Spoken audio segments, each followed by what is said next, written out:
Hey, everybody in the outer universes and everywhere else. It is us, Young Melanated Council. Sorry, we're kind of running behind, but we had to play catch up. I haven't seen these two lovely faces since last week. You And haven't seen me in 2 weeks. yeah, 2 weeks for Yes. her, but still, it's still, got to play catch up, got to kind of bring everything on home and make sure we're still in a good mental space because, again, this life will be exhausting.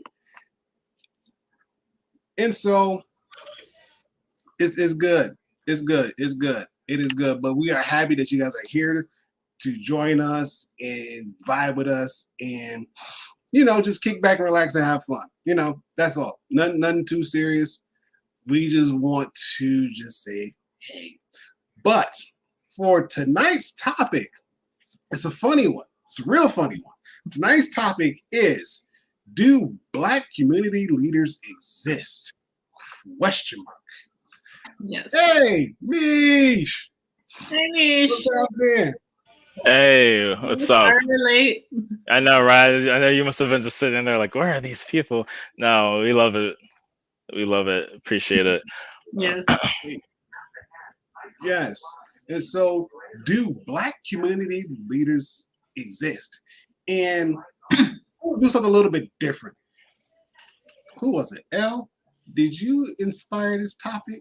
Oh, yeah, I did. I was on Twitter earlier, and The Hill, like the news, like article company or whatever, they posted saying that DaBaby spoke to Black community leaders about something, and I actually saw it via Michael Harriot, who's a writer on The Root, and he's also just very hilarious, but also very, very intelligent.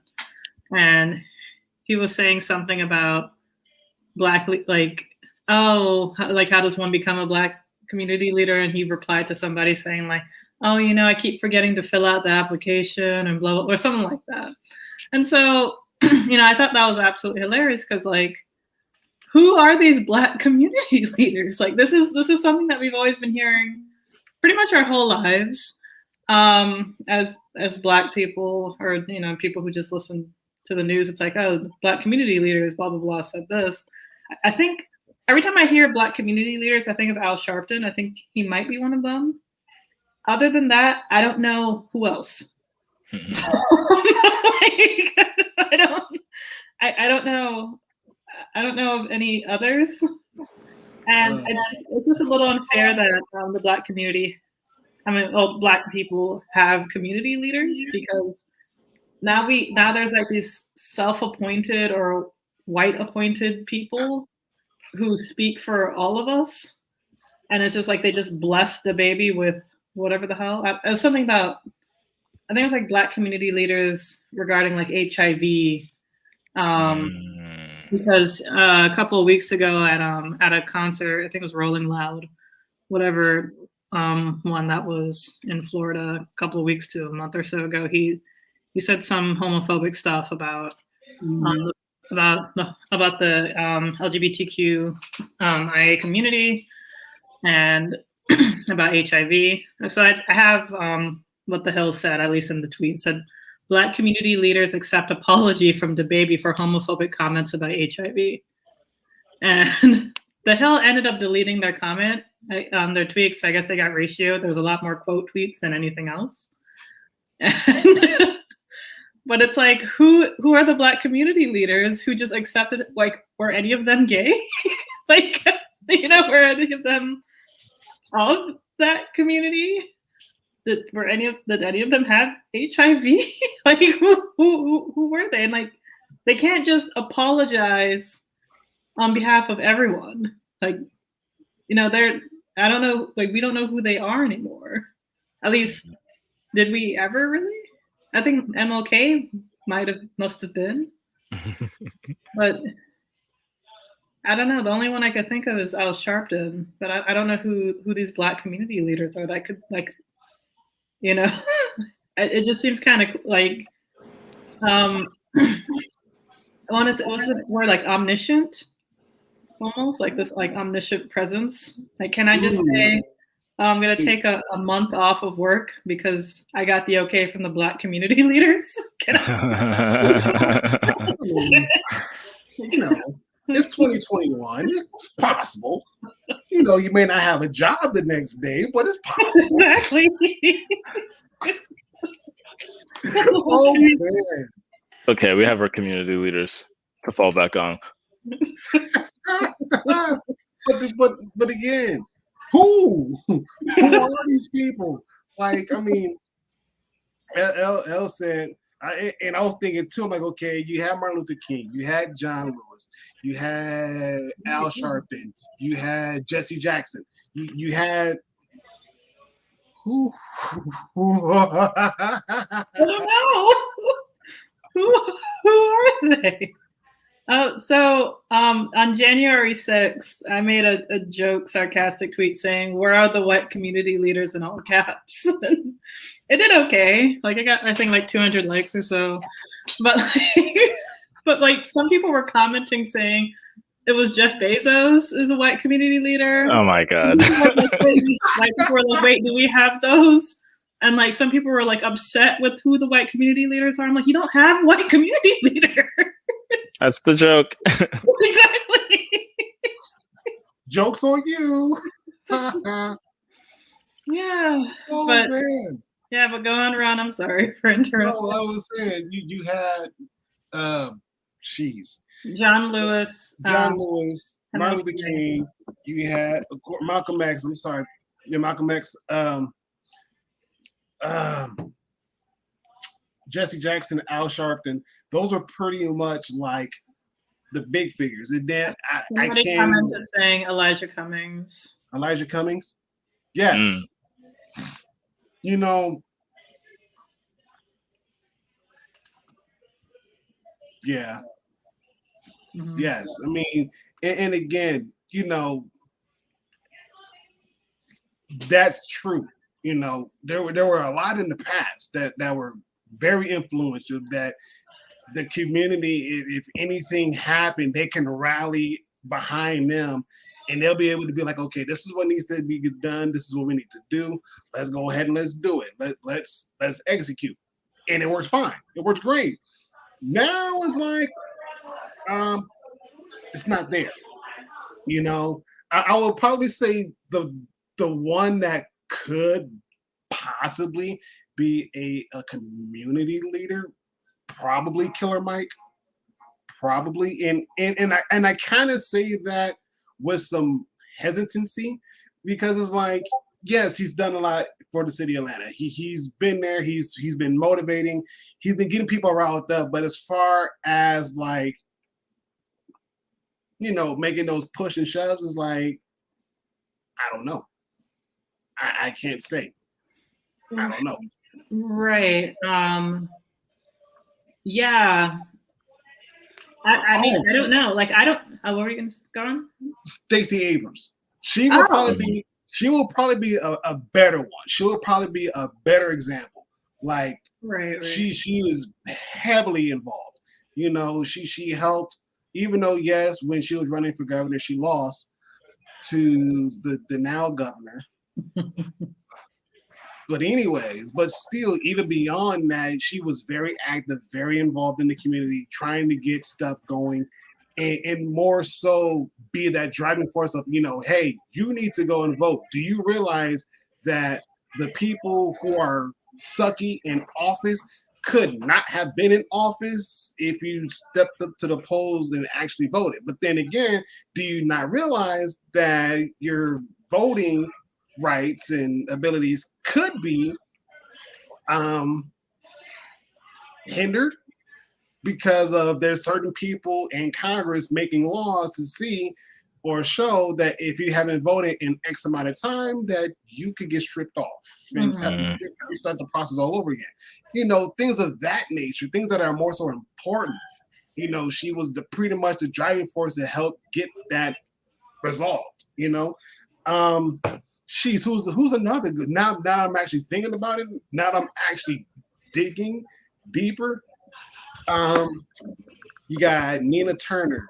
You got what's my one girl? What's my one girl in from St. Louis who was helping with the pharmacy? What's her name? What's her name? Chat, help me out. What's her name? Man, Corey Bush. Yes. There you go, Corey Bush. I mean, she's in Congress now. She's in Congress, and she's making a huge splash and letting folks know, like, you know, hey, just because I'm in DC doesn't mean that I'm not going to forget my past. I'm not going to forget where I came from. I'm going to help make sure that you guys who want to follow me in my footsteps, you have the same success, and I will help you. You know, I think of those women as, let's see, here we go. Stacey will be considered one for sure. Yes, Mike is a good one too, but has more crossover and has a huge following in non-Black demographics as well. This is true. That was talking about Mike from Atlanta too, right? Mike Killer Mike. Killer Mike, thank you. I was trying that's why Killer Mike. I was like, Michael Render? That's his government name. But, wait, what was the government name? Michael Render. Oh, okay, yeah, I wouldn't have really realized. And the Corey person, Corey Bush from Missouri. Oh, okay, got you. Okay, yeah, Congress people. Yes, I mean, no, she actually was a pretty powerful one. Yes, I mean, naming just off the top of my head, yes, they've been very influential in today's day and age. They've been very powerful, outspoken for the right reasons, and pretty much helping pave the way to let folks know, like, you know, hey, if you want it, go get it. Ain't nobody stopping you but you. You know, and just go from there. Now, love my ladies, I do. They've been rocking and rolling and everything else. But in Killer Mike, he's one. But can anybody else name any other Black community leaders, if they exist, that's been, you know, actively involved in their community, trying to make it better and not make it feel like the putting on lipstick on a pig kind of approach, but actually doing something to kind of help better it. And chat, you are more than welcome to chime in at any point in given time. Any point in given time. Like, at least Black community leaders for like our generation. So like, we're in our 20s and 30s. So, you know, I guess someone who's like 20 years older than us at most, or like in their 50s. Mm-hmm. I mean, it could be more if, you know, like, you don't have to like be like, oh no, they're 60. Like, no, like, no, I mean, yeah, just someone like, you know, us like millennials and Gen Z admire, because I mean, I can't speak for all of us, but I don't think we're really out here admiring Al Sharpton like too hard, unless, you know, we're like super into New York politics or something. I think he's a New Yorker. I have my reservations towards him for obvious reasons. I have my reservations towards him for obvious reasons. I'm trying to think, like, who is it? Yes. Barack. I hope Barack, if I say that correctly, Barack. Yes, that is so true. It have been leaders now versus the old guys. Yes. I can see that. I can see that and understand that. Mm-hmm. For one, you have like a lot of people who think that in order for you to be effective, you have to believe in a certain thing, or you had to be a certain thing. I know when I was growing up, especially in the Southeast Grand Rapids region, a lot of people like, you know, I want to be a hood leader. Like, I just want to deal with my neighborhood. Like, I don't want to go anywhere else but just stick with here. And I want to be famous just in my neighborhood, you know. And it was like, okay, cool, great. Now that I'm older and I'm looking back and like, especially me driving back through Grand Rapids and the old stomping grounds that I came from, like not much has changed. Like a lot of it is still the same. A lot is still the same. It was like, sure, the outskirts of the outer portions of Grand Rapids is being built up, but the inner ports, not much. You know, the houses still look run down. The streets are still pieces of crap. I mean, what more can I say? You know? And it's like you still have black businesses is this trying to build up the community, but the community itself is like, well, we don't like to see you being successful, so we're gonna tear you down. Like you should be celebrating. Like they came from the same crummy neighborhoods that you came from, probably went to the same crummy schools that you went to. They made it out. They showed you you can do it. Why not rally behind that person or persons and help promote? You know, like, come on. They're leading the way. Take charge behind them. But again, you know, I can speak from my end, especially like I said, southeast side of Grand Rapids. It's like, not much has changed. Not much has changed. Interesting. So yeah, I get it. I do. I get it. Are you gonna say something, Toby? No, I was just kind of commenting, like, just following along, saying like interesting. Okay. Back to what Barack Giles or Better Giles. Apologies if I'm mispronouncing your name. When they said most of these leaders have a certain topic they deal with, I agree.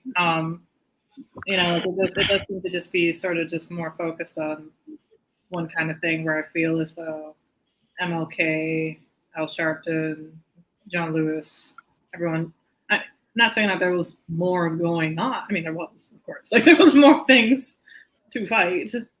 You know, some can argue it's still the same stuff. It's just like, well, now we're not segregated. But it did seem like it was very almost universal, I guess, with like what everyone was trying to fight for.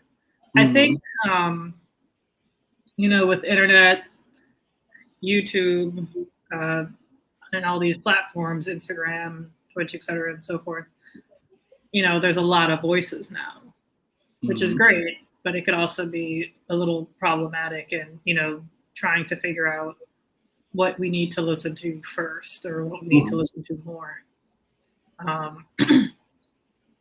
So when you're listening to all sorts of things, you tend to not know, you know, from all sorts of different sources too, you tend to not really know how to stay on message. And I think that's kind of how, I know this is a little bit random, but like, I think this is how Republicans are able to, you know, for lack of a better term, really control their base. Because no matter where you go, no matter who you listen to, the message is always the same. And so I feel like with, you know, just progressivism nowadays, it's just, you know, a lot of different voices from different, you know, avenues, different forms of media that can also just get a little confusing, a little diluted. I don't know. I'm just kind of throwing that out there.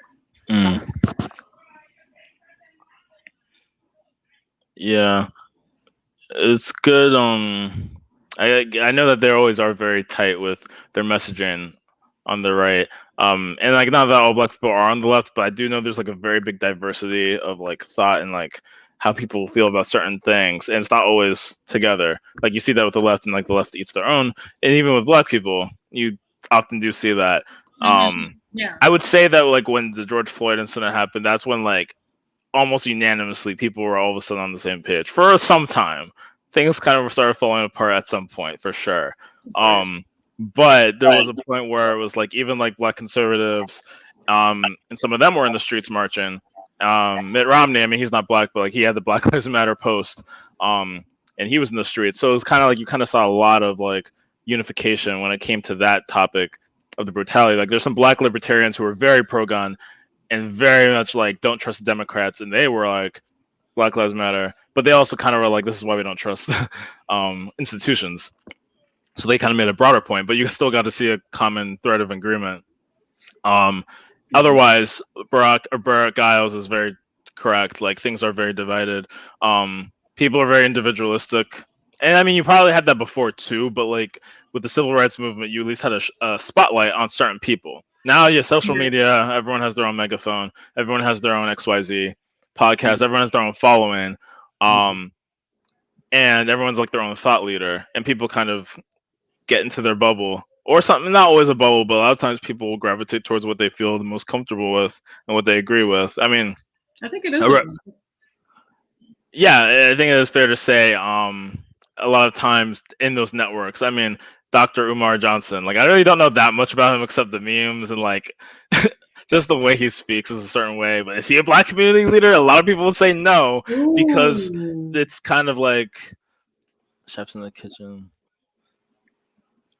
Yeah, yeah, you have really everyone can be as important as they want, and this person is going to be the person that you look to and you trust to get information or like make decisions or XYZ. Like Dr. Umar Johnson, if you don't know who he is, look him up. I mean, he's said some interesting things. Like I haven't really like listened and followed him a lot. I just know that he's been very problematic, I think, with how he's talked about LGBTQ people. However, I know there's a lot of black people who are more progressive who say, really, you shouldn't listen to anything out of his mouth. He's been problematic. But then there are people who defend that he's like shed light. He was apparently was trying to create some school for black children, which apparently has not been created, and he's been taking donations. But like there are things that he said that are a bit valid. He had a episode that went viral a few months ago on the Breakfast Club where he was saying, here's what the Biden administration basically has not done. I only watched the first few minutes, but it was shortly after like the anti-Asian hate, and not even to like make this a battle of like who's more oppressed, but he was kind of bringing up sort of the the Asians, they got this anti-Asian hate bill pretty unanimously, LGBTQ rights. He was like, I don't have a problem with any of these groups, but all these groups have gotten things for them. Meanwhile, there is no legislation, not under Obama, not under Biden, that has been explicitly for black people. And there are people who might agree with that. Even if they don't agree with other problematic things he said, there are people who might not agree with that who are very much defenders of the Biden administration and the Democratic establishment overall. So that's like black communities there, right? The people who are more in the John Lewis is like a larger than life figure, but still he's kind of in that mold of he's been an establishment Democrat. Definitely Elijah Cummings from the Baltimore area. You have a lot of those kind of black establishment leaders. Then you have some of the more black progressive leaders like Dr. Cornel West. People definitely look up to him. And he's also spoken out, about some things that like, criticizing the Obama administration. But again, that's a very different kind of community, right? So it's kind of like a conflict. Even like the fact that, Biden won the primary, Harris was picked as the vice president. Harris was picked as the vice president after months of protesting, and some black community people, black people in the black community leaders, whatever, found it as a slap in the face. Like, oh, Harris is picked. She was a former cop, former prosecutor, locked up black men, whatever. I mean, there are people who defend her, people who say whatever, but there's people who are very passionate against, no, this is horrible. How could you not hear what the black community had to say with all the protests, and then you pick Harris? Or I don't know, like even Biden, like, he said he does not support defunding the police. A lot of people said XYZ things. And so then there were people who felt like, what even are we voting for? Because our demands are this. And then the establishment says this. But then there are people who are more progressive, but kind of like want to work within the system. So I don't know, I'm a little over the place, but I've kind of, there's really no coherent leader. It feels like there's leaders of different factions sometimes. Maybe there's people who aren't inherently in a faction, but their ideas resonate across the spectrum of political or other ideas. It's a little hard to say. but there's definitely prominent people that you could call leaders because people look at their thoughts. Some of them are in the streets, like Cori Bush was an activist. Mhm. Then you have others who are more philosophical, like Dr. Cornel West. There's the guy who was in the Poor People's Campaign. I forgot his name. Mm. So I don't know. Yes. Yeah, exactly. So one thing I've noticed about the when somebody has like a platform and they talk about something, they have, truthful or, valid points, and they start saying like some really extreme shit. I've always noticed that like that kind of draws kind of, like radicalism or extremism, because it's sort of a soft landing. It's like, or like an introductory course. Like this is extremism 101. You listen to this person, you're like, oh, that's a little extreme, but he does have some good points over here, so let me continue listening to him. When and that it makes me wonder if this is just a part of the algorithm monster. Where you just where like it's almost like a chicken or the egg kind of thing, where are they being extreme because it sort of feeds the algorithm monster, and then they get more views and they can sell more merch and become more popular and more famous, or do they actually believe this and it just happens to be good for the algorithm? So I'm always very, I try not to listen to extreme voices. And, I'd say like the most extreme, and in my opinion, I don't feel like she's very extreme, but that's to each their own opinion. It's not like I listen to her as gospel every day. I'd say it's like Amanda Seales. Some people may find her to be like, kind of like, she's definitely controversial. She's not for everybody. But I wouldn't say I listen to her like gospel. Like she does say things, and like I feel like I'm contradicting myself, but that's okay. Where she says things that are like, good points, but then there's other things where I'm like, yeah, no, this isn't. But I'm not, going and trying to dig more into whatever. But she's not really like conspiracy theoristy, so that's good. I vouch for that. So I guess it's sort of impossible to like use her as like a springboard to go even further, unless I was just hella curious for some reason. But I don't have time for conspiracy theories, so. Right. Probably the content creator with the most traction online now is actually Kim. Thank you. Yeah, I don't think I know him. I forgot his name, but I was thinking about him. Who just had some public disagreements with Lamar Johnson. I've only seen like bits and pieces of Kevin Samuel's stuff, which isn't, a good way of, just judging and figuring out somebody's character. So what I'm going to say is going to be hella biased, of course. I'm being honest. Hey, go for it. Yes, I'm ready. Policy. Yes. So have either of you heard of Kevin Samuels? This is the first time I'm hearing about this person.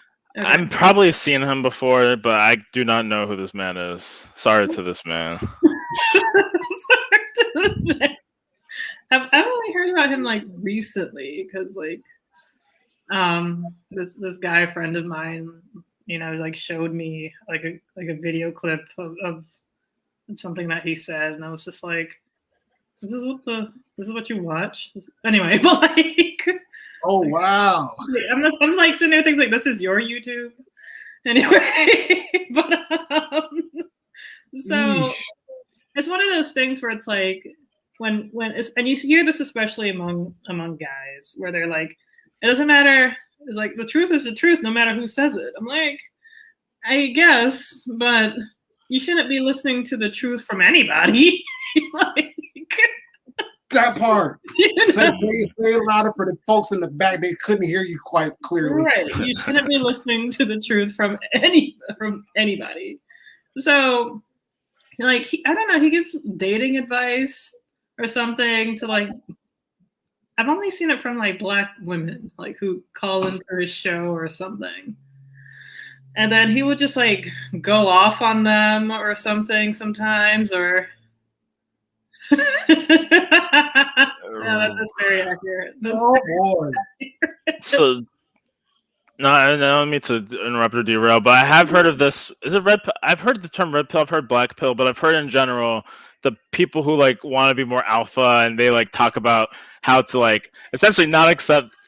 I mean, it's questionable, right? But they're like, don't accept BS from women. Don't like simp yourself out. Don't be XYZ.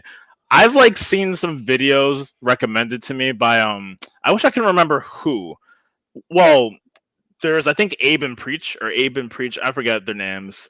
Um, God, I wish I had like I wish I can remember who the someone accounts are. I couldn't like I don't know, just I don't know, like I think 10 out of 10 comments. I don't know. I don't know how to like I'm gonna look love for that this. comment anymore. Even what Brad Giles said too is correct. Yeah. Red pill, men's rights, red pill, black pill. Yeah, I think I kept seeing these videos. What's the word?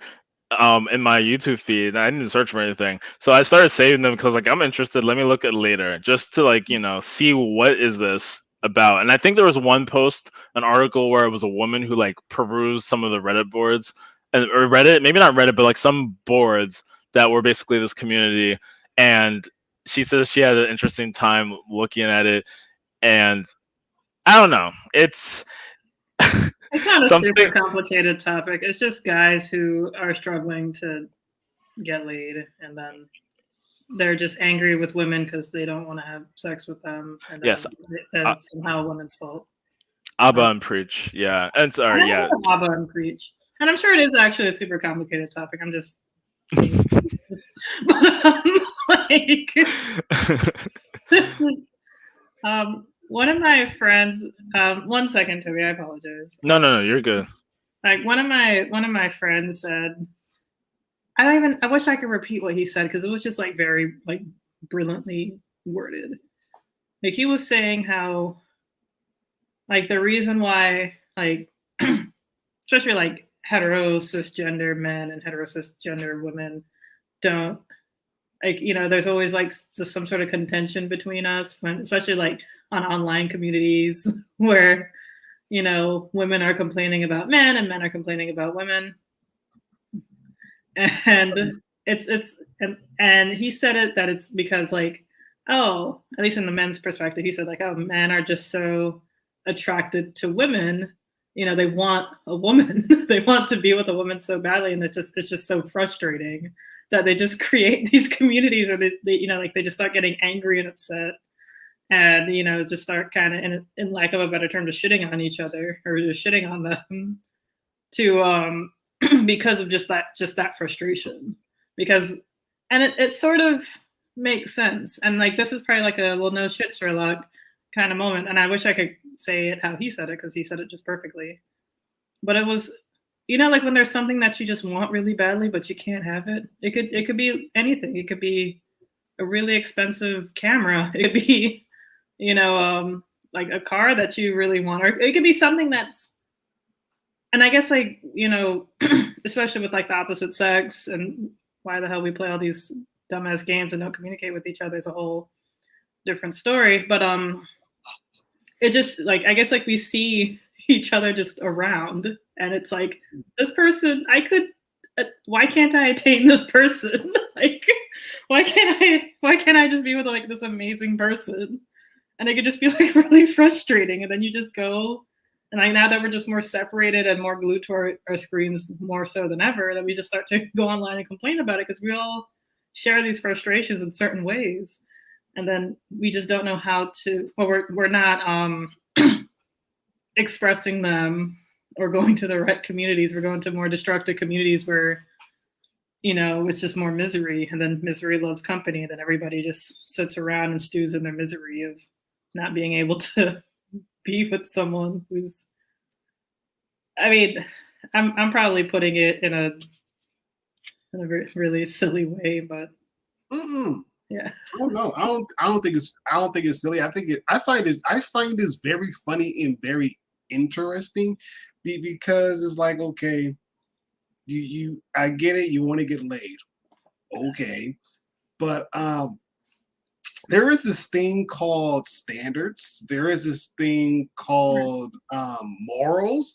There's this thing called self-love and self-respect. Like most women that I know, they're not going to be sleeping around with any Tom, Dick, and Harry. Like, no, they're not going to be doing that.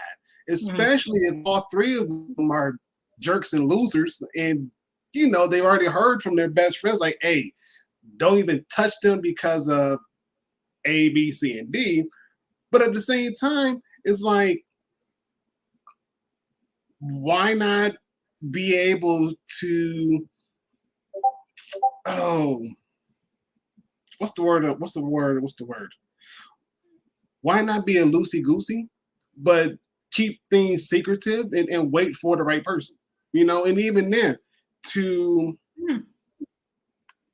this point here, the bigger issue these people talk about is the deterioration of the family dynamic, like more diverse single parents, fewer marriages, blah, blah, blah, at all. The problem is that there's no consensus on the solution. Right. And again, very true.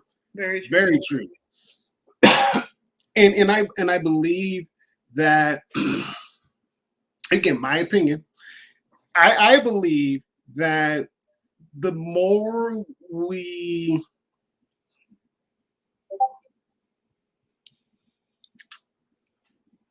get to the understanding of why people don't want to get married, or why is there more divorces? Why is the family dynamic so dysfunctional now than it's ever been, let's say, 20, 30 years ago? Why now? Answer, but go on. and again, it could be a number of reasons. I mean, Elle, go for it. So one of the biggest reasons is women are becoming more independent. Mm-hmm.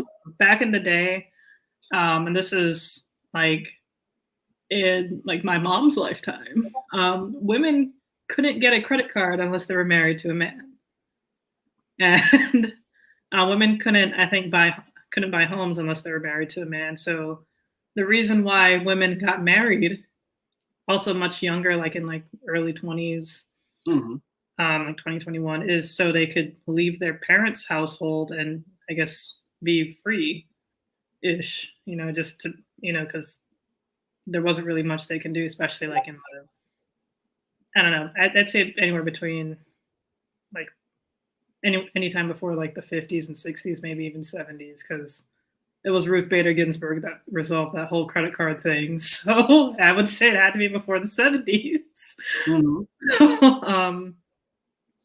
And of course, like women, or white women specifically, being able to vote in the 20s and whatnot. But anyway, so like there wasn't much independence for women, so they had to get married because there was nothing they could really do.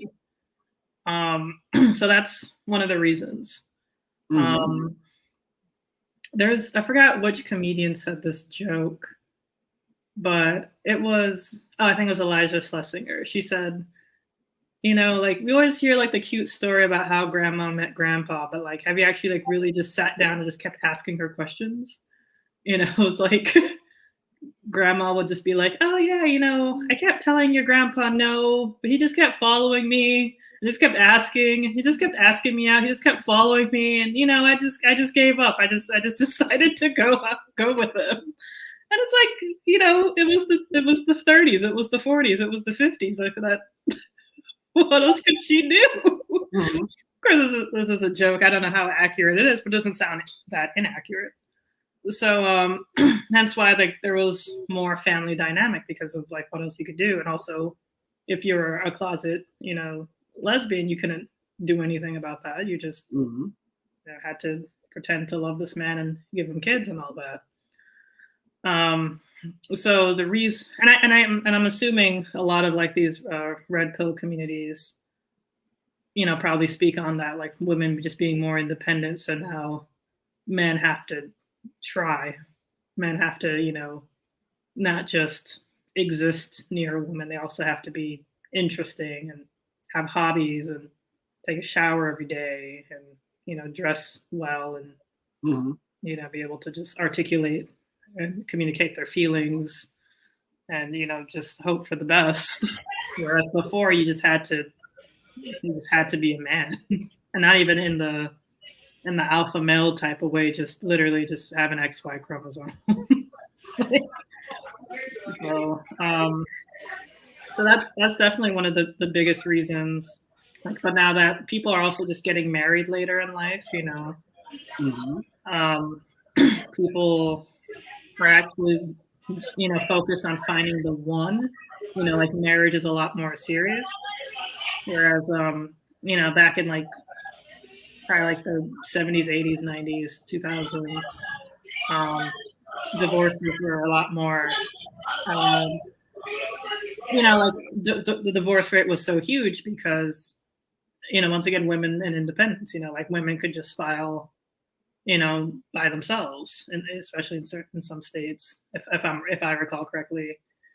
So like there was just a lot more women getting into the workforce more, going to college more, and Mm-hmm. excelling. So this is why this is like the deterioration of the family dynamic, when it's really just a change in times and the economics and market and money, because you know marriage can be really expensive depending, like ideally you should live with just one person's uh, income. I think I don't know how the hell marriage works, but I would assume, but like most likely that's not the case, because of everything going up in price. So there are also people who are just stuck in the relationships because they can't afford to get out of them. Um, uh, and also, like women, yeah, like what you said earlier, Ron, that women, have standards. They're like, hey, I don't have to just be with a man in order to get a credit card. I could, Yeah. it's like now he has to offer me more.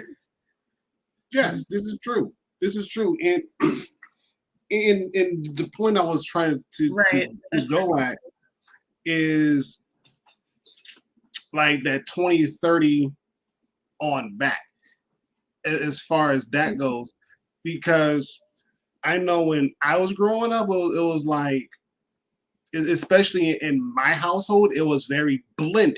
It was a blended household. And so, of course, my mom and my dad, they had a divorce. And I was living with my stepmom and my step brother and my stepsister at the time.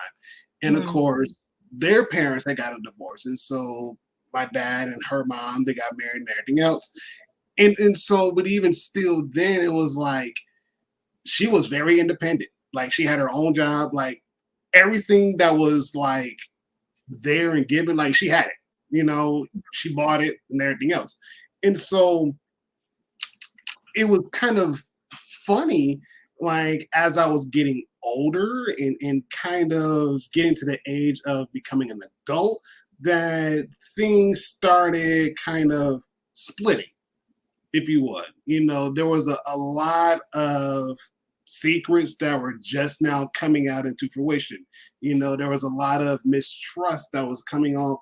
And I'm sitting there thinking, like, is this what marriage is all about? Like, what the heck is going on? You know? And I guess it probably been going on for years back then. Like for years, it just never, came out in the open. And so now I'm like, okay, what ifs? But even then, again, let's see, this is 2021.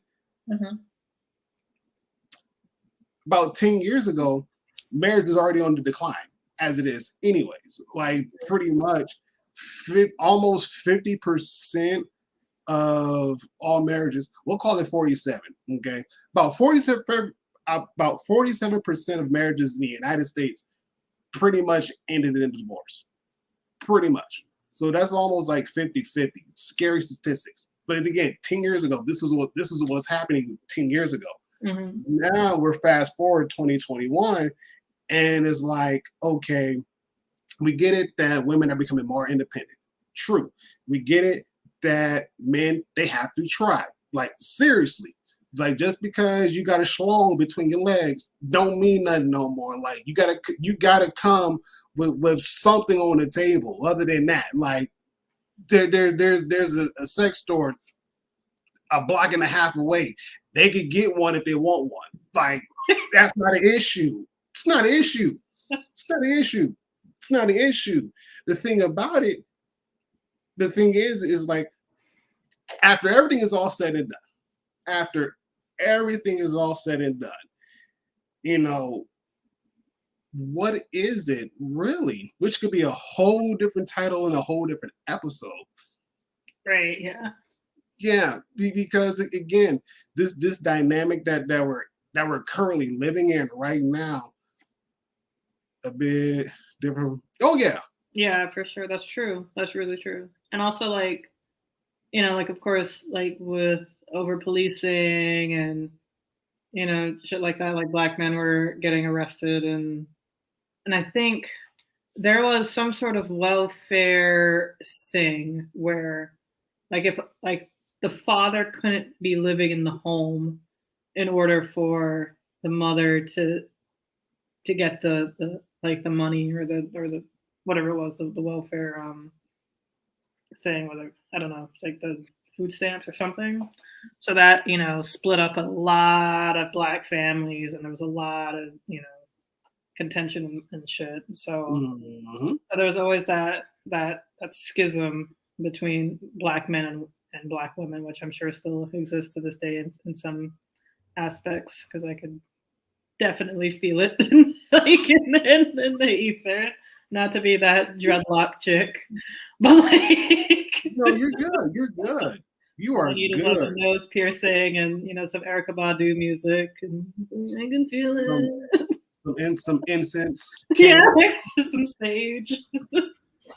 I do have sage. Oh man. Oh man. No, you're good. You are good. But it, again, it's another important topic to talk about, because I mean, I look at it like this. For those of y'all who are coming in and chiming in and everything else, yeah.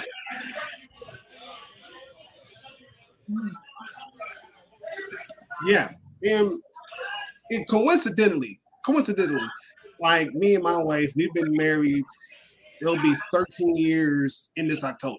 We'll be celebrating 13 years. And so these are a lot of the things that we talk about.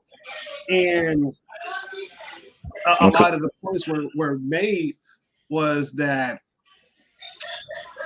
if we wanted to try, let's say, to get benefits for whatever reason, that theoretically I would have to be out of the house and out of the picture in order for her to get anything, you know?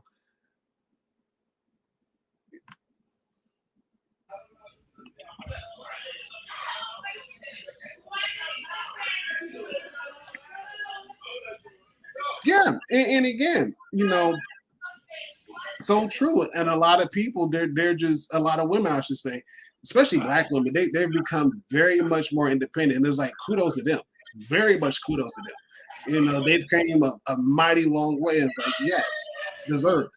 You know, and the one thing I love about my wife is the simple fact of the matter of she is very independent, but at the same time, she knows she can't do everything by herself. She can't. Even if she tried to be Superwoman, that's what she calls herself every now and then. Even if she tries to be Superwoman, she knows that at the end of the day, she can't fight the world by herself. She can't. Yeah. Even she had everything in the entire Wonder Woman realm, she wouldn't be able to fight the world by herself, because at the end of the day, she gets tired, body hurts, this happens and this happens and this happens. And so she's like, well, babe, I thank you for understanding that, yes, I can be independent and everything. And she said, I also thank you because, you know, sometimes I do need that shoulder to lean on, you know, and to be able to vent off my frustrations and this is that and the third, you know. She's like, thank you for that. I'm like, oh yeah, you're welcome, because you know, you're Wonder Woman and I'm your Batman. So we're gonna call it like that. Because out of yes, again, yes, true, because this is the one thing that I've seen a lack of, especially me growing up and dealing with and interacting with other people that are married, and some of those that have contemplated divorce, and they came to us just to kind of ask, like, how did you guys go so long and not kill each other? Literally, the simple fact of the matter, we realized we invested way too much into each other just to flush everything down the toilet and then try it again. Like, no, and a lot of times, a lot of people when they get married, they like the for better stuff, but when the worst stuff comes, it's like, hey, no, I didn't sign up for this. Like, no, you kind of actually did, especially when you got married. You signed your marriage certificate and everything else. Like you said, that for better or for worse, for sickness or in health, come hell and high waters, that y'all's gonna work some stuff out. If things got to the point where you've tried everything and stuff can't get right, then okay. If you have to dissolve, but just do it in a clean way. And no, I am no marriage counselor, I'm no marriage expert, none of that. But at the same time, again, been listening to other folks who've been married longer and understanding where they're coming from is like, I get it, And even then, I look at it like this. This is free knowledge. This is free knowledge to anybody that wants to take it. The worst you can do is leave it on the table. That's the absolute worst. Absolute worst. But even then, it's just, one of those things where sometimes you live and you learn, and in order for you to learn, you got to go through some stuff. And if you're not willing to learn while you're going through some stuff, you're not going to get better. Flat out. You're not going to get better. You're just going to be stuck in that same little rut that you were in before you came back. So those are my little 2 tidbits. But at the same time, has there been times we had some disagreements? Sure. Has there been times where it's like divorce was on the table? Absolutely. And has it been some times we didn't have to do one of these like legit? Oh yeah. We have. But out of all the badness that we've went through, out of all of the storms, if you would, the volcanoes, the earthquakes, out of all of that is like, we've made it, and then we're not even there yet. We just made it through. I'll put it like that. We just made it through. And so it's like, it has journeys. Go ahead. I think it was Chris Rock that had the joke of saying, like, if you've never thought of killing your spouse, then you've never been in love. If you never thought of putting a rat poison, I forgot how the joke goes. It's like, oh, you've never been in love. Oh man, interesting. I'm telling you, it got to the point where literally we had a big old knife, a nice sized knife, laying in the middle of the table, and said the only way we getting out this thing is somebody leaving in the body bag. Who wanted to go first? Legit. It's legit. Because again, when people think about going into marriage, they think of this Hollywood fairy tale, which is a load of crap as it is anyways. It's a load of crap. And it's like, no, you got to understand that you're going to be with this person arguably for the rest of your life. Arguably for the rest of your life. You're going to be with this person for the rest of your life. Are you going to put up, or can you put up with their ups and their downs? Can they put up with your ups and your downs? And if the only one way that y'all going to dissolve is somebody got to die, are you willing to do it? Yes or no? Like legit. And again, folks laugh. You're good. And I tell this story to everybody and start laughing like, y'all crazy. Like, no, we just mean our vows. Like, for real. We actually mean our vows. Like, if one of us got to die, I'm like, that's hilarious. Babe, you got to go. Like, they never specified how the death will occur. She's like, hey, one of us got to go. Who gonna be? So it's like, come on. But then again, at the same time, though, it's not, everything is not as bad as people make it out to be.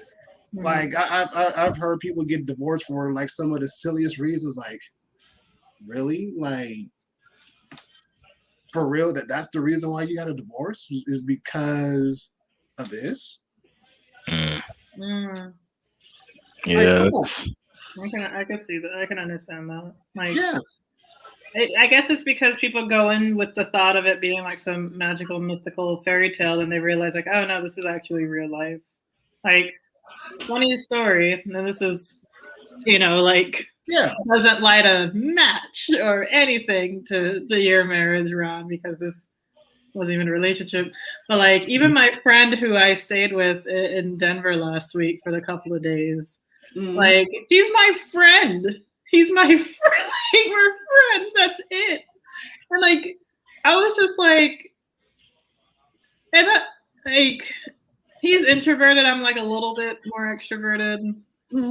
And it was just like a lot of just learning about my friend because I've never, you know, just spent days with him straight. You know, like there's been times when, you know, like we may hang out the whole weekend, but it would be like I hang out with him, then I come home, and then the next day I hang out with him for a couple hours and I come home. You know, like, so it was never just like continuous spending time with this person. And I was like, when was the last time I even done that with anyone? It's like, I don't even know. Like, I guess it was like my friend's bachelorette party, but there was like a group of girls. So like it was just also just like a little bit different. Yeah. And some of these girls I'd never met before. And so it was just kind of like, oh, a cool, new, different experience. But like, you know, it was like a bachelorette party. Like it was like there to kind of do the bachelorette stuff. Whereas, you know, we're in Denver and we're just sort of just doing whatever. And, you know, like trying to figure out things. And I'm like, I felt like, I was like, huh, do I feel like I'm just doing whatever the heck he wants to do? But I don't mind doing these things too. It's like, okay, now we're doing something I want to do. This is great. And it's like, but just like the constant hanging out with the same person, and I love him. I love him to death. It's just, I'm sitting here wondering, like, how are couples really? Like, the ones that live together, like, how are they? How are they really during this pandemic, especially? Y'all good? How can they manage? Like, I'm here with my friend. Like, I can actually like go and sleep with someone that isn't this person because this person's my friend. But like, I can go and interact with other people. Like, I have a lot of freedom in this situation. How do couples manage? Like, how do they? Like, oh, it's like this person again. Oh, still this person. All right, they're gonna act how they act because that's who they are. They're gonna do these things. This is fine. Yeah. Like, this is who they are, and I'm acting how I act. I don't know how I'm acting though, but they know these things, and I'm like, I'm like, oh man, I'm telling y'all.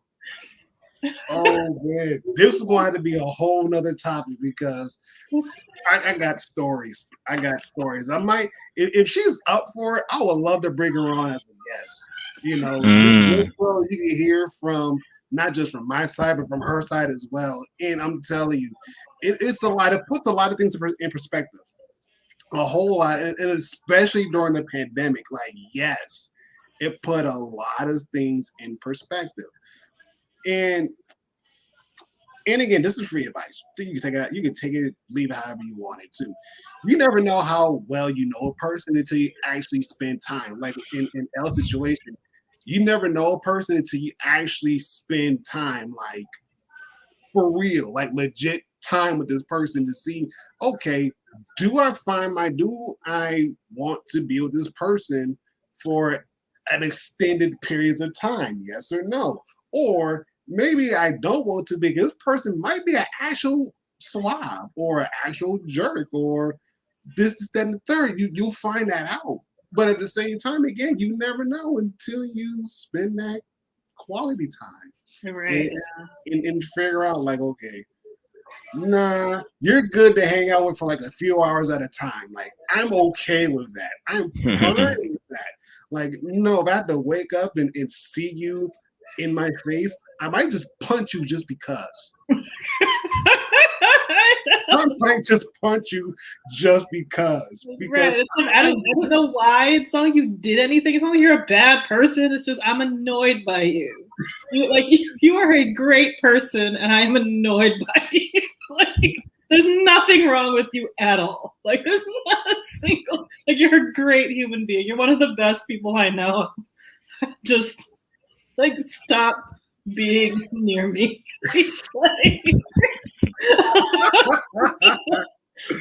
Yes, Meek is in session. You're gonna get these hands. You're gonna catch these hands today. Yes. Oh, you're gonna catch these hands. Oh my gosh, the back of my head hurts. Like, you're still you? Like, you're still this personality? Oh man. Oh yes. Mm-hmm. Yes. Yes, that is so true. That is so true. Right. And I guess for folks moving forward, and do Black community leaders exist is like, I don't know, possibly, but even still is like that's an assault with a dangerous weapon, sir. Careful. Careful with that. That's an assault with a dangerous. That's an assault with a deadly weapon. Careful. I got a bunch of pots. I think one of the handles got loose. Sounds like you got 2 weapons. Yeah, technically 3, but who's counting? Who's counting? Ain't nobody counting. But no, but seriously, like this whole pandemic, especially being on lockdown, it brought out who were like the real person, who you really are, or who you really are, I should say. My grammar sucks right now. Whatever. But anyways, it shows you who you were as a person, as an individual. And I think too, as well, with these Black community, as we tie everything in together, with these Black community leaders, you don't necessarily well, I would say, I'll put it like this. I haven't really seen a whole lot promoting more positivity than anything else. You know, there's some that's like, you know, kind of divisive in their own weird ways. Like, I get that you're not my cup of tea, so I'm just gonna leave you on the back burner for somebody else. But there's like only like a small select few who I'm like, okay, if I get bored and I don't want to watch TV, I can listen to your podcast and be totally okay. I can do that. You know, I can probably learn a little bit of something else, and I can probably learn a little bit more about myself because at least you're doing something positive. Like, I can vibe with that. You know, I'm at the point in my life where like I don't have time for drama. You know, I don't. I got way too much going on.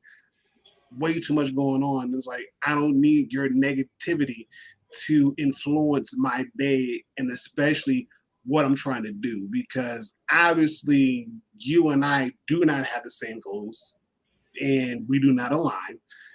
And so I'm just going to shut you off. You know, the same way how I found you will be the same way how I can leave you on YouTube for somebody else. Leave it there.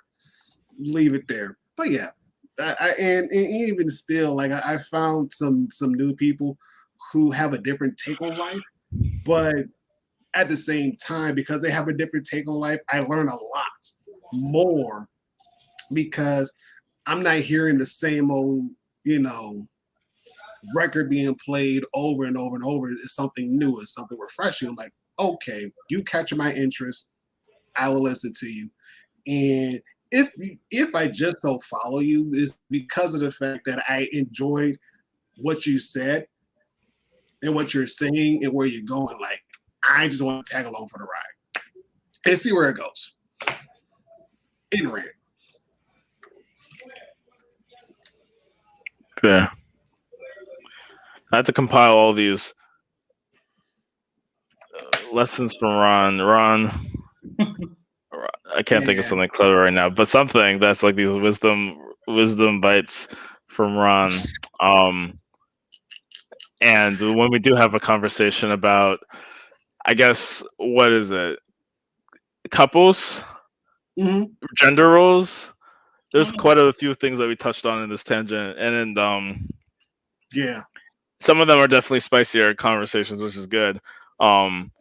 And Barack had a lot of good points. A lot of good food for thought for sure. Things, same thing with Amir Holisticati. There's a lot of good, very relevant, very living conversations that have not been resolved involving all these things. But it's like, hey, let's parse out what is maybe true. I mean, it's all subjective. It all is going to be different for different people, but you can kind of discuss it as broadly as you can, as much as you can. And I think it would be fun for sure.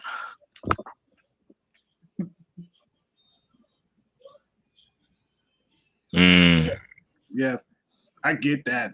I get that one a lot. I don't know. I might because like my father, who I shall not name because of public records and everything else and whatever said on YouTube is saved and stored in the archives and everything else. However, this man had a what's the word I'm looking for? He had a short fuse, but a very good aim. I'll put it like that. Short fuse, very good aim. And so with that being said, it was more so of I don't got time to square up with you. I really don't. I'd rather shoot you in your leg and then move on about my day, because at least now you can live with the pain that, hey, he was not playing when he said, leave my family alone. Like, no, I wasn't playing with you. It's like, touch my family, getting shot. Like, I ain't got, nah. Because if you ain't listen the first time around and you got knocked out the second time around and you still keep going, no, you getting shot. No, I ain't got time for it. I ain't pressing no charges. You getting shot in your leg, and I got a good aim too. Just saying, man. Yes, I gotta, sir.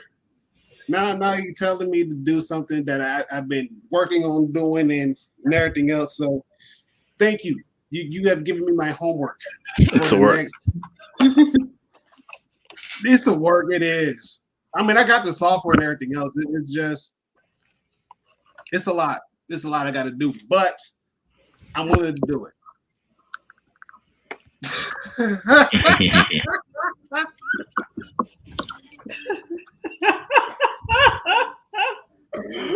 So for anybody growing up back in the day, like in the what was it, 2006, 2007? It was like early 2000s.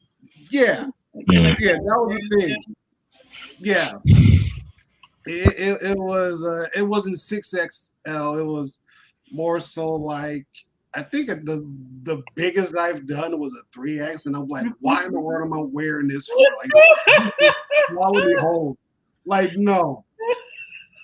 Mind you, yeah, it was a 3X white T-shirt. Yes. With some jabot, with some red and the do-rag under the hat. Yes. With the red and black jabot pants. Yes. Yes. Interesting. Yes. I remember like that. I never liked it.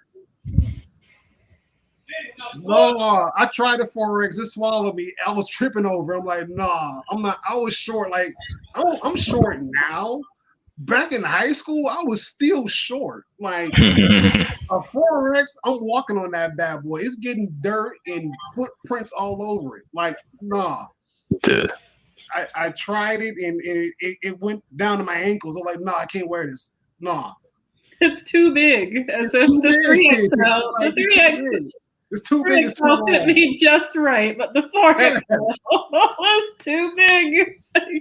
Hey, the 3X came down to my knees.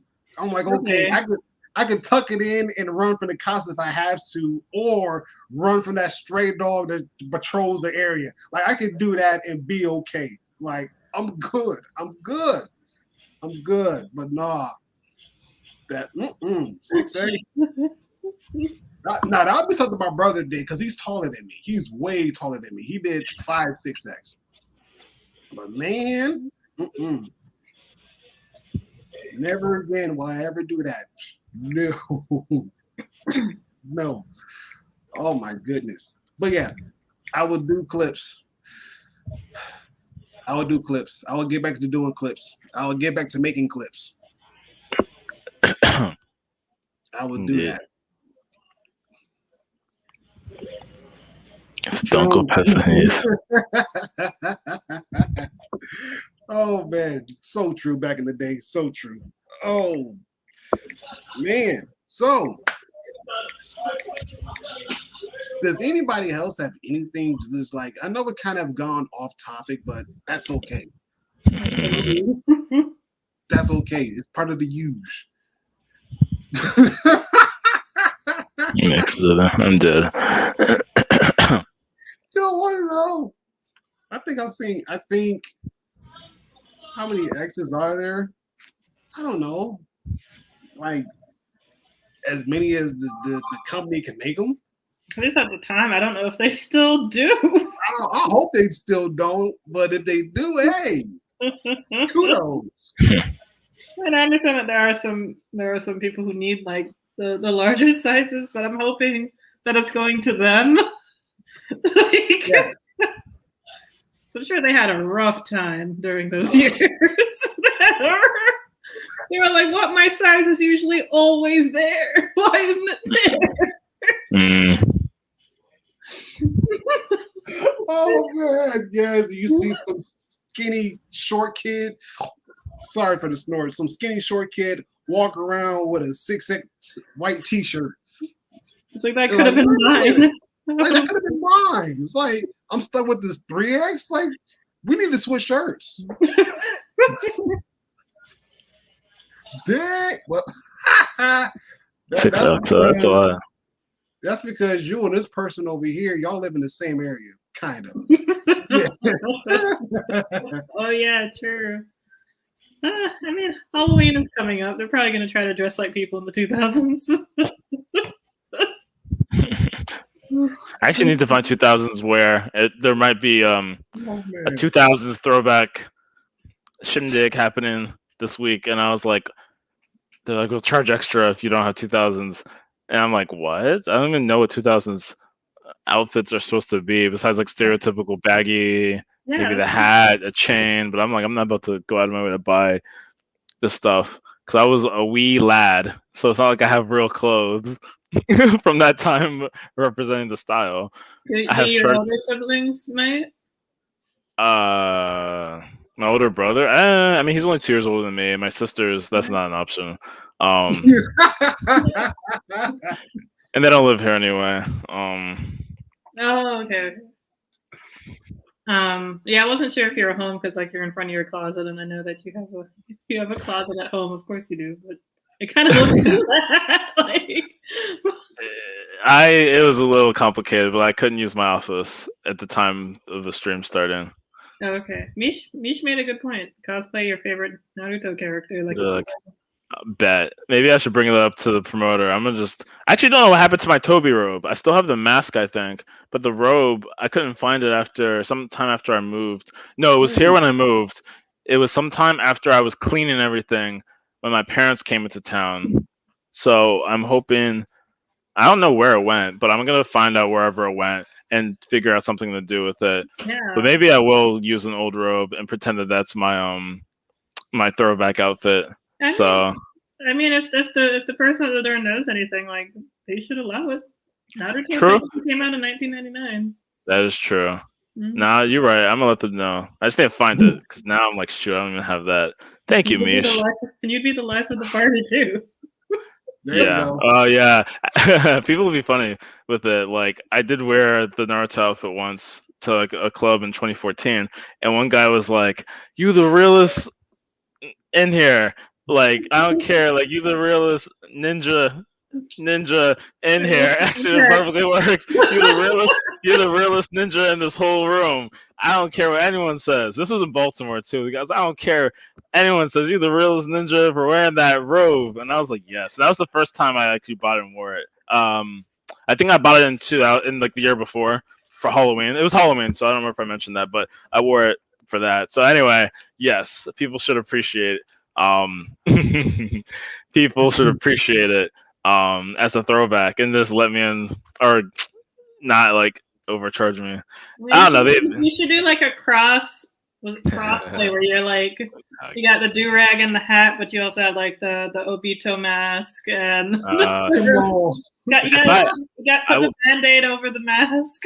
Oh man, that's actually a great one. I wish I had it. I have a bonnet, but not a do rag, so it's actually kind of sad. If I had a do rag, that would be easy.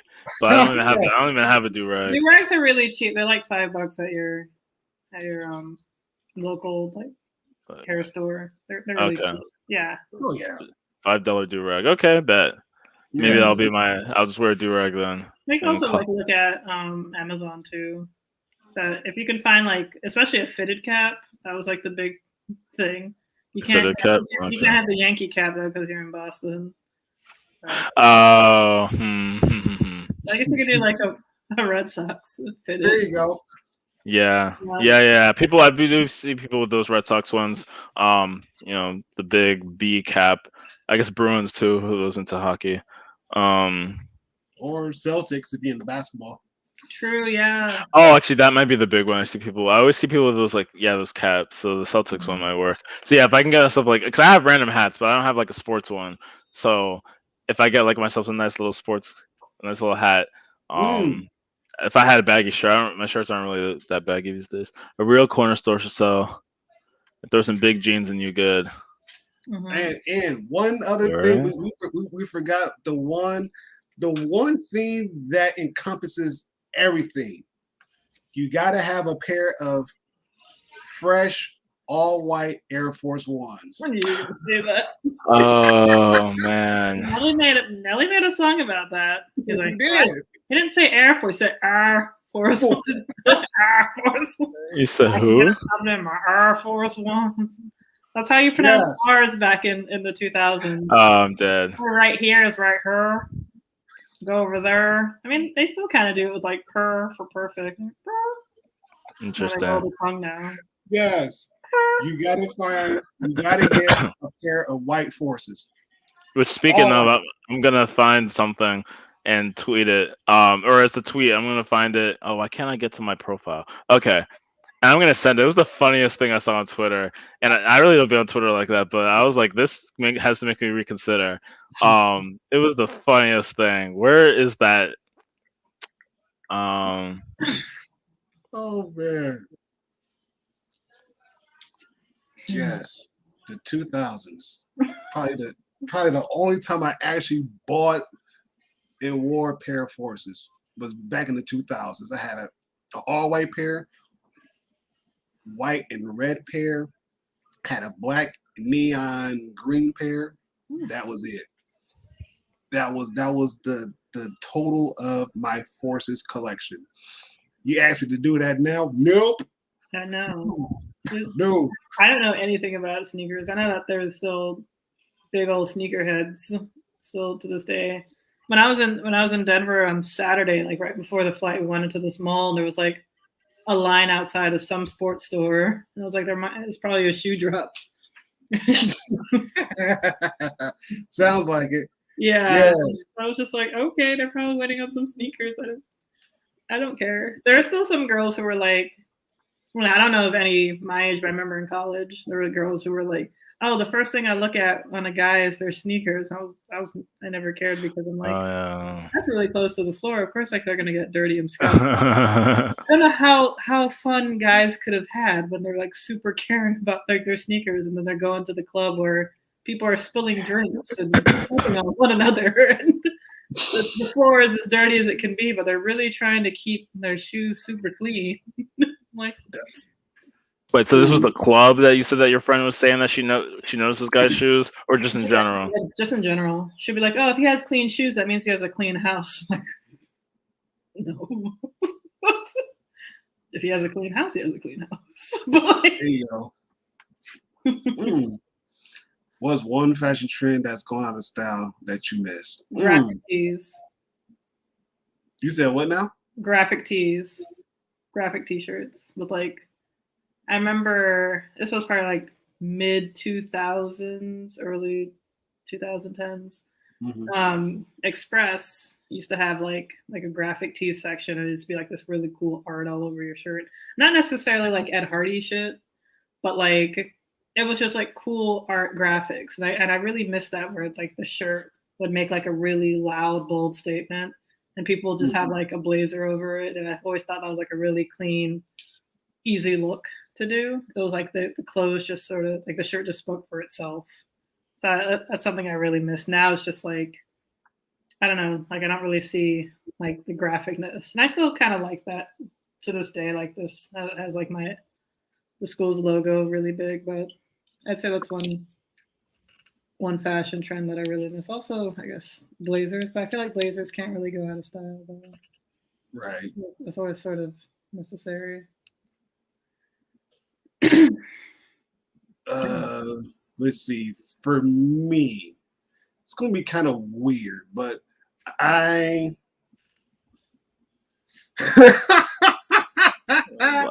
there you go. There you go. In the Second Amendment. Oh man. Oh man, that's funny. That's funny. Actually, fashion trend. I don't know if they still do this anymore, but stonewashed jeans. Stonewashed? Stonewashed jeans. Like I'll probably say like 5, 6 different pairs of stonewashed jeans. And I pretty much wore them with almost anything and everything that was within my closet, because a lot of the things that I had, to Superman's point, was if I had a black pair of forces, I paired it up with a pair of jeans and a t-shirt. If I had a white pair, the same thing goes. I mean, even during the wintertime, when was buying Timberlands and whatnot, it was the same thing. Pair of stonewashed jeans, pair of Timbs, and whatever shirt, hoodie, you name it. Yeah, with right along with it. Nowadays, I don't see that anymore. Like that's probably the one thing I don't see. A trend that I used to wear a lot that is gone or almost gone. I don't know. I don't know if you can buy stonewashed jeans anymore. And if so, let me know, because I would like to own at least one pair. I would like one pair. I mean, I think so. I feel like at least on the women's side, you could probably find those kinds of things, but like they put it, like specifically like under the butt cheeks, just to kind of make your butt look, I don't know, more dimensional. And sometimes they put it on the front. I'm dead. Well, I need to buy jeans, but I haven't bought jeans in a while. I feel like they still kind of have that, where it's like sort of faded in certain parts, but it's like a light green. Don't get me wrong. I got some dark blue jeans. I got some light blue jeans, and they're cool looking, but they're not what I'm looking for. And it's like, I don't know how to kind of explain it in a weird way. It's like, I know what I want, but I can't get it. Kind of circles back to the conversation we had previously before. Like, I see this person, I want this person, but I can't have this person because of blah, blah, blah, blah, blah, blah, blah. Like, whatever. That's okay. Stonewashed jeans, and everybody come back out and buy a pair. Hands down.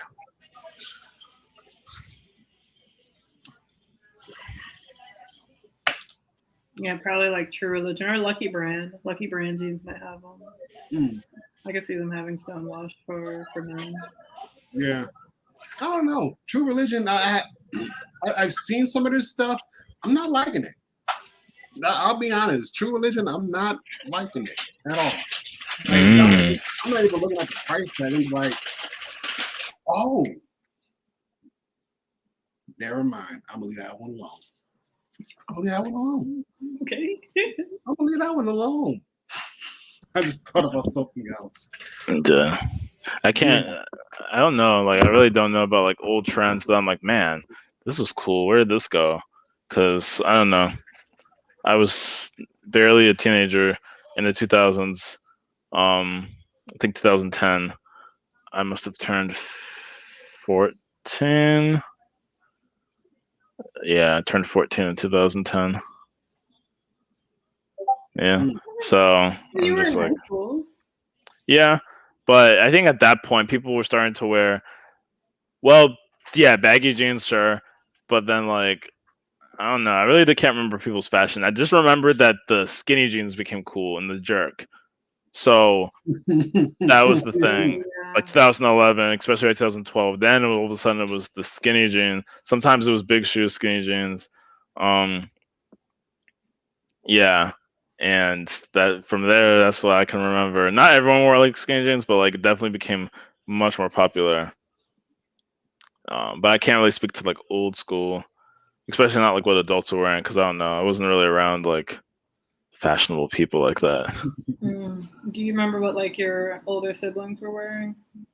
Not really. I feel like it would just been basic like shoes that weren't really even popular, just regular tennis shoes. I don't know about my sisters, um, to be honest.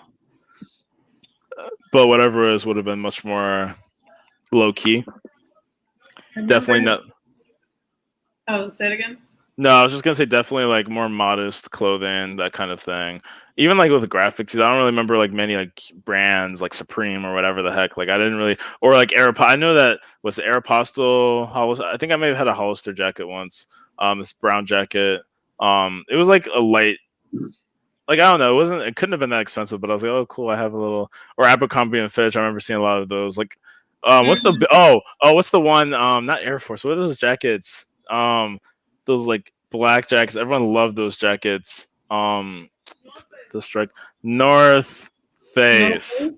Thank you. You Sorry, someone should in the know you're background. up in the north. Isn't that like where North Face is? Wait, it's North. Wait, are you saying that North Face is called that because of the region? I don't think so. I could look it up, but I didn't think it had anything to do with.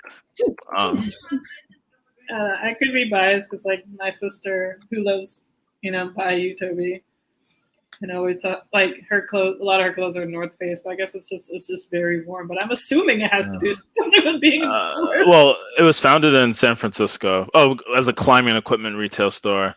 The company logos from the Half Dome and Yosemite National Park. So I was gonna say, I remember the stripes, the little three stripes. I guess little arches. I don't know where the name came from, but now it looks like it's out west, and it Oh, used to be a I think hiking brand.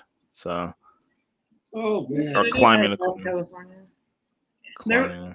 I saw this one TikTok video of like this girl dressing up like it was like 2003 or something, and it had like the Chingy song right there playing, and like it was like showing her from her toes to like her top, and she had those slippers that were kind of see through, and like they're sort of like sparkly and like mesh like.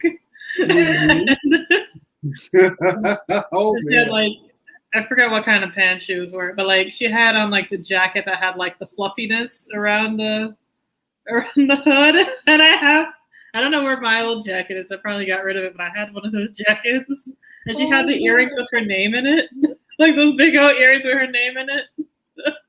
Yep. I think That's she like it. a ton of like bangles. I can't remember, but it was just hilarious because that's how we were dressing. Mm. Oh Oh my yeah. god! I remember that. I actually, you know what? Probably Superman remember this one too. I know you guys remember this too. But I remember when the see-through forces came out. They were called the it was what was it? They called it the Fantastic Fours, but it was like the replica of Invisigirl. She was inspired. She was kind of inspiration behind the see-through Air Force Ones. Like, oh man, that it was. I get the marketing concept, but man, I remember people got roasted because.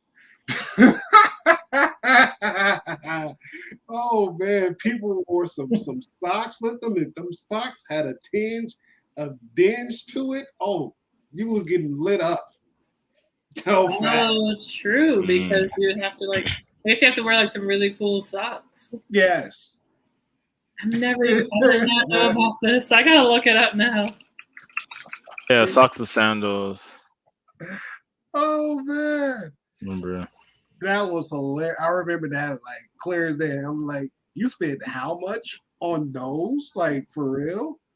Oh, I No, see. no. Ew. Oh man, yes. I feel like your feet would sweat in them.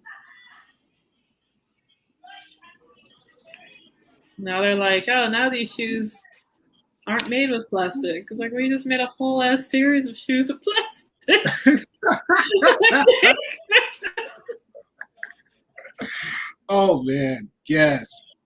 I don't know how you felt, Superman, but in my neighborhood, we saw somebody with those. We was immediately looking at socks, like immediately. Didn't care what the outfit looked like. Like, oh, let's see what your socks look like because if them things is holy, take them shoes off, throw them away, Oh, jeez. throw Not them the away. holy socks. You wasted That $150. Like, no. Oh boy. Oh man. But I'm done with that rant, that little blast in the past. Oh man. Anybody else wants to add before we? I missed one sec. I just missed what Barack Guile said about remembering the FUBU Rockwear G-Unit. Oh yeah, FUBU was a big one too. Yeah, I didn't know anything about it when I was younger, but Rockaware, I'm not hip. oh yeah, yeah. FUBU, Rockaware, South Pole.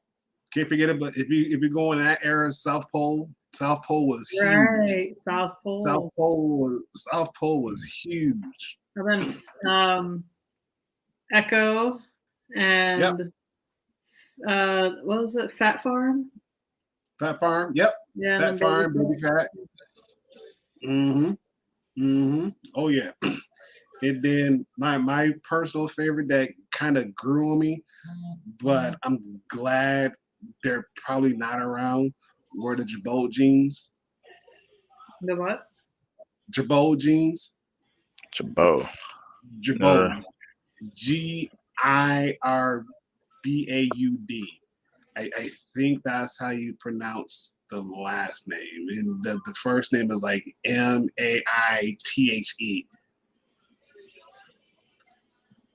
I think that's how you pronounce the first name. Girbaud. Marie Francois. Girbaud. Yep. That does look a little familiar. There's those. I remember Von Dutch.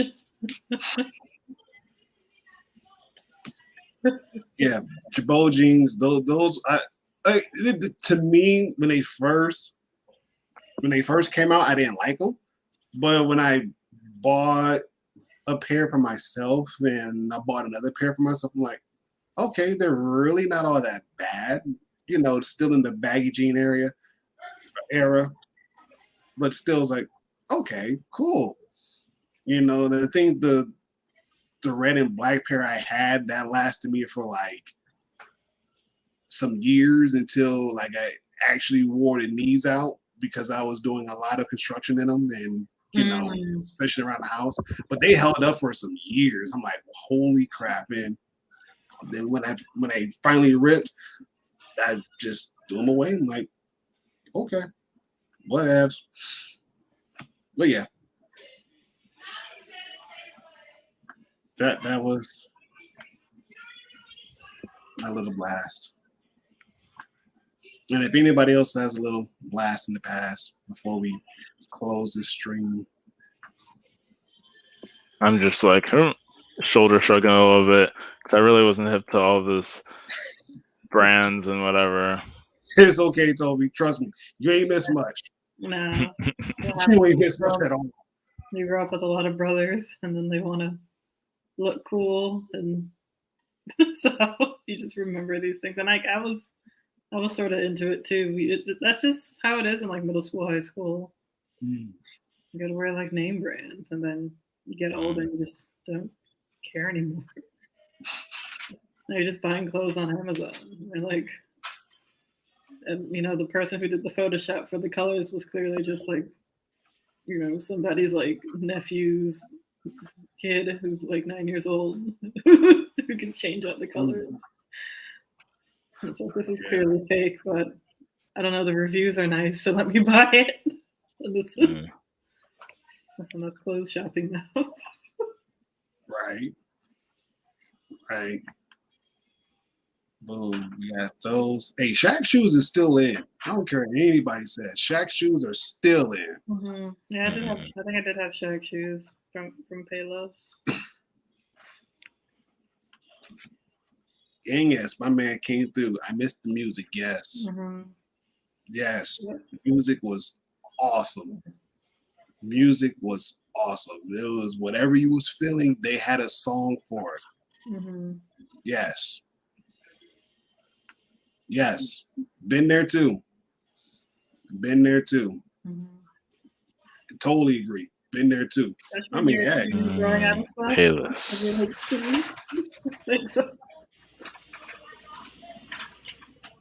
Yeah. Oh man. Good times, y'all. Good times.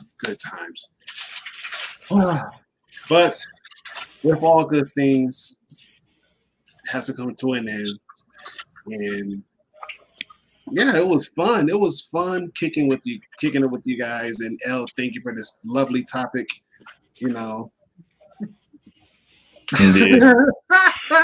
Don't you do that to her. Don't you do that to that woman. Leave her alone. Let that woman work in peace. Let her work in peace. Let her work in peace. But everybody else, we will catch y'all next week and have another topic to talk about and everything else. But until then, you guys be safe. Have a good night. And, just enjoy life. And I don't know. Like, good night. Good night, friend. Good night, y'all. You're wonderful as well, and so are everyone else. Yes, everyone's wonderful. Back in my day, we have a day to go back to now. Yes. All right, y'all. We're out of here until next week. Love. Good night. Hold on. Gotta get